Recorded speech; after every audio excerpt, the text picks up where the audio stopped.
Bertrand Boux, je suis médecin rhumatologue depuis maintenant de nombreuses années à Genève. Je me suis toujours préoccupé des problèmes de santé liés à l'environnement. Et c'est vrai que tout ce qui a été publié, tout ce qu'on a entendu, m'ont fait quand même lire sur les pesticides, lire sur les problèmes liés à l'agriculture. Et je me suis rendu compte qu'on était vraiment liés avec cette agriculture et qu'on n'était pas loin des champs. Et même le canton de Genève, c'est 50% de sa surface qui est une zone agricole. Donc on est très près, même au niveau citadin. Je me suis dit, est-ce qu'il y a une relation? Et à partir de là, je me suis dit, il faut qu'on fasse quand même attention. Mais c'est là que j'ai vu qu'on avait beaucoup de pression et beaucoup de violence des grands groupes de distribution. Je me suis dit, s'il y a autant de violence quand on parle de ces problèmes-là, c'est que vraiment certains savent très bien qu'il y a des problèmes et puis qu'il faut essayer de trouver des solutions. Mais on a quand même des études qui montrent qu'on voit aussi au niveau des enfants des modifications de la puberté, avec des pubertés de plus en plus précoces chez les jeunes filles. On voit des déformations de l'appareil masculin. On voit aussi une augmentation quand même de certains cancers. On remarque que quand même dans des sous-populations qui sont les sous-populations agricoles, des gens qui travaillent dans l'agriculture, une augmentation de certains cancers, comme les lymphomes, donc les cancers au niveau du sang. Et puis, on voit aussi, il faut aussi le dire, et la population doit le savoir, c'est que notre eau potable qu'on doit utiliser et qu'on a l'obligation d'utiliser pour nous, hein, l'eau est essentielle, commence à être de plus en plus polluée avec près de la moitié des sources en Valais qui ne peuvent plus utiliser, sans oublier toute l'atteinte sur la flore et la faune. Et clairement, on a une baisse du nombre d'insectes qui ont été prouvés dans des études qui ont été faites en Suisse et en Allemagne, où on a quasiment 50 à 75% d'insectes qui ont disparu. Et alors après, on nous dit que ça n'a rien à voir avec les pesticides, ça n'a rien à voir avec l'atteinte sur l'environnement. Clairement, oui, il faut être honnête, il y a une atteinte. Et puis la question qu'on doit se poser, c'est qu'est-ce qu'on fait? C'est clair qu'on ne peut pas être contre les agriculteurs, ils y sont pour rien, hein. On leur a imposé certains produits, ils les utilisent. Et l'initiative proposée permet d'avoir une bonne solution.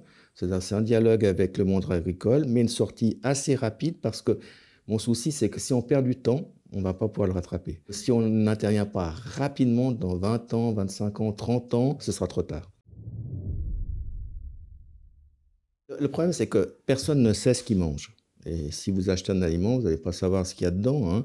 Donc on a toute une partie de la population qui n'a pas le choix et qui va manger ce qu'on leur propose. Et c'est vrai que nous, on est en Suisse, probablement mieux protégés, les choses vont beaucoup mieux en Suisse qu'ailleurs, et les gens sont condamnés à utiliser des produits qui viennent de l'extérieur et qui, eux, ne sont pas contrôlés et qui sont probablement très toxiques. Mais actuellement, ce que je trouve scandaleux, c'est qu'on ne sait pas la toxicité de ces produits. Rien n'est surveillé. Alors, c'est vrai, il y a des doses par, etc. Et alors, c'est vrai qu'on peut prendre produit par produit, mais ce qu'on ne calcule pas, c'est ce qu'on appelle l'effet cocktail.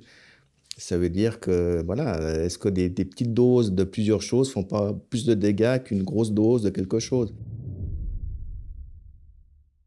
Alors, moi, en discutant avec les paysans, clairement, il faut les aider. Et c'est vrai qu'en continuant à permettre d'importer, on ne les aide pas. Là, ils régatent ou ils se battent contre des plus gros qu'eux et ils n'ont aucune chance de survivre. Moi, je suis contre la fermeture des frontières. Mais par contre, quand on a des lois et des mesures ou des doses admissibles, ben, on doit contrôler les produits qui viennent puis interdire ceux qui sont toxiques. C'est une mesure de protection pour le consommateur, c'est une mesure d'aide pour l'agriculteur. Donc, il y a toute une réflexion à faire sur notre façon d'appréhender aussi la circulation des biens et des produits. Mais on doit le faire avec les gens qui produisent et on doit le faire aussi pour que les gens puissent aussi en profiter et que ce ne soit pas une petite minorité qui en profite. Parce que l'homologation, c'est l'industrie qui l'a fait. Donc, quand on demande à la personne qui produit le produit d'homologuer son produit, eh ben, il va clairement dire qu'il est très bien. Euh, Rappelez-vous le problème du scandale avec les moteurs diesel, où on nous a démontré qu'ils ne polluaient rien, et on s'est rendu compte qu'on avait bidouillé le système pour démontrer qu'ils ne produisaient aucune pollution. Tant qu'on donne à l'industrie les clés en disant démontrez-nous que c'est bon ou pas, eh bien non, non. Ce qu'il faut, c'est utiliser des structures neutres qui font vraiment les études. Mon conseil, c'est de dire pensez à votre environnement, pensez à vos enfants, pensez à votre famille. Et puis, n'écoutez pas les grands groupes de pression qui vont faire une campagne terrible pour démontrer que vous avez tort. Gardez votre indépendance de pensée Et puis, posez-vous des questions toutes simples.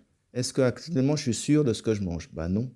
Et c'est vrai que le fait qu'on a vu qu'on s'était fait manipuler sur la cigarette, qu'on s'était fait manipuler sur l'amiante, qu'on s'est fait manipuler sur beaucoup de choses, eh bien, moi, j'en ai marre qu'on me mente et que pour faire de l'argent rapidement, on est en train de détruire le monde.